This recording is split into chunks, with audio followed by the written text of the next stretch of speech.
басқасынан бөлек сіздермен кішкене әңгіме айтқым келіп тұрған бар. Енді көп қыздар жазады ғой маған шынымен де отношения туралы болсын, жаңа расставание туралы болсын, көп нәрселер қайғырып жүргендерін деген сияқты неше түрлі әңгіме айтады. Енді жалпы мен өзімнің кейбір принциптарым бар да былай отношенияға келген кезінде. Қараңыздар, сен өміріне келген жігіт либо отношения мысалы бастаған кезде, либо ол сені көтеруі мүмкін, либо сен өміріне келген адам сені төмен түсіріп тастауы мүмкін да. Екі вариант болады. Сен адамың болса, ол сені көтереді, сен адамың емес болса, сені түсіріп тастайды. Полный. И жалпы отношенияда чувство, эмоциядан бөлек сен өзіңе деген уважениең выше болу керек. Чувство, эмоция, махаббат, потом сен өзіңе деген уважениең мықты болса, сені тоже басқа адам сыйлайды деген сияқты ғой. Ал бізде қыздар қалай болады? Прям беріліп кетеді отношенияға. Қатты чувство, эмоциясын биік қойып, өзін кейінге қалдырып қояды да. И сен өмірінде, мен ойлаймын, ешқашан адамды жоғалтудан қорықпау керек.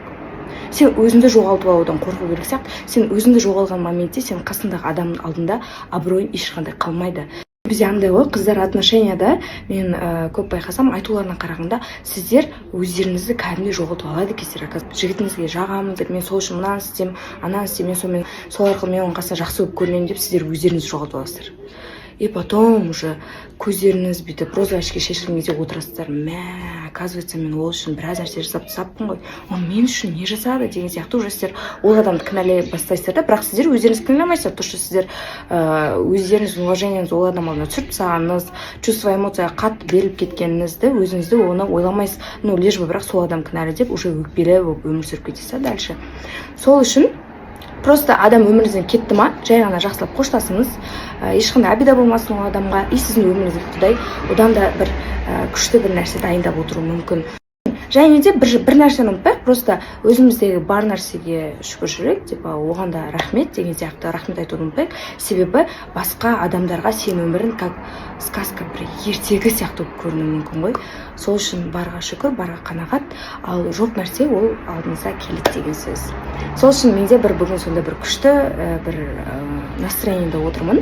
Осындай нәрсе сіздерге айтқым келіп кеткен бар. Өзім ішінде сезініп жатқан нәрсені сіздерге айтқым келіп, осылай бір бөліскім келген бар. Сол үшін өмірден адам кетсе, сіздер қайғырып, жылап, сықтамаңыздар. Оның бәрі Құдайдың сіздерге бір жоспары бар деген сөз. Соны ұмытпаңыздар. Ана все, что не делаете, все к лучшему дейді ғой. Сол нәрсеге сенейік бәріміз. Сол үшін күліп, ойнап жүргенге не жетсін, бақытты болыңыздар. Өздеріңіз андай не обязательно қасыңызда бір жігіт болмаса басқа адам бар кезінде бақытты болу. Өзіңізбен өзіңіз бақытты болып өмір сүріңіз. Всем удачи. Все шығып баратырмын. Қазір бір идея келіп миыма. Түсіншілер. Соны түсіріп көрейін деп жатырмын. Вот. Қазір көрсетейін ба? Үйдің ішінің бәрін шашып, бытшын шығарып. Бүйтіп жоғарына ойшайыншы. Мынадан ғой, короче. Өзінше метка қойыппын. Қазір осы метканы таба алатындай. Қазір не метка жоқ, не видео жоқ. Шаршап, ұйықтап қаламын, ұялына. Бірақ, а вдруг деген оймен салып кетсем деп жатырмын. История салып қойсам, мотивация болады ғой осы видеоны ел жұртқа көрсетуге деген. Вот, қазір сол видеоны түсіремін. Қайырлы күн, қалайсыздар? Мен қазір давайте бір дала ойдым. Мен бере саласыз ба?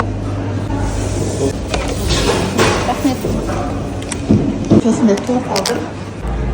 Бұл күнге десеңіздер, Емердің садигіне бара жатырмын, соның мұғалімдеріне. И сыртта охрана тәте бар, күшті тәте. Не? Подарка. Осындай.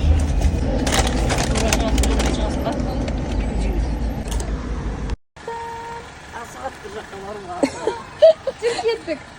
Неге? Әкеліп қолды. Вообще жыламайтын болып тұр ғой. Качеляға барып қазір. Первый очередь качеляға барып, тұрат качеляға. Достар, қалайсыздар, қалдарыңыз қалай, уайымдамаңыздар, мен әлі туып қойған жоқпын. Кеше түнде кішкене ауырып, врачыма жазған болатынмын. Және де ол кісі енді ай толғақ шығар деп жатыр. Ол кісінің өзі алаңдап, бүгін таң сағат 7-де Диана, қалайсың, бәрі жақсы ма деп жазды. Басеновадағы ең мықты врачтың өзі айтты, күшті врачқа келін деп. Сондықтан да қазір денсаулығым жақты мүлдем алаңдап жатқан жоқпын. Врачмен қазір 24-7 байланыстамын. Өзіме жасап жатырмын еще. Күйеуіме де жасап көрейін деп жатырмын. Еш шығып тұр ма? Қандай иісі? Күшті. Ағырып кеттің ме уже? Иә. Точкаларыңыз ашылып отыр, жан. Бағанағыдан кейін 5 жылдар оқыдым. Шынымен, жан. Ұлықбек Қадыров өзбек па қазақ па содан? Қазақ.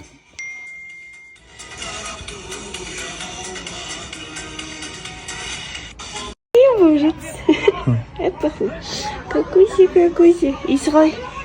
Күшті. Приятно. Жан красавчик болып жатсыз ғой. Шын айтам.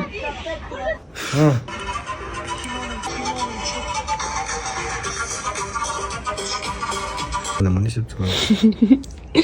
Көрсе жас қызбен жүрсеңіз осылай жасарасыз. Это мои деньги на залог для моего кузена. Ехал в администрацию? Суд. Тоже здание. Слушайте, Не знаю. мне нужно успеть до 5 часов. Я. За что? Стараюсь оплатить за кузена и купить дачу.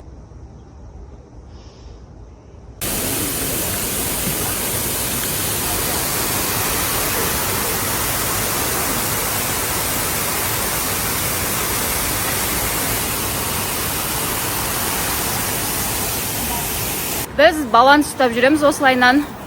Бізде қазір түнгі 12 болды. И қазір біз жұмыс істеп жүрміз. Суретке де түсіп үлгереміз. Керек заттарымызды алып үлгереміз. Жұмысты да жасап үлгереміз. Осылай заттарымызды ұстап алып, карғаға кетіп жатырмыз. Қалайсыздар, жақындар амансыздар ма? Жақындар, ойшым бір мамамды қуантқым келіп жүр. Қуантатын сәт келді. Ештеңеге қарамай сол кісілерге сәл көңіл аударайыншы деп қазір бір дүние жасап қалдым. Габаны көріп қуанып қалдық. Мегамото. Ата Габа реклама ештеңе сұраған жоқ, от себе чисто ғой.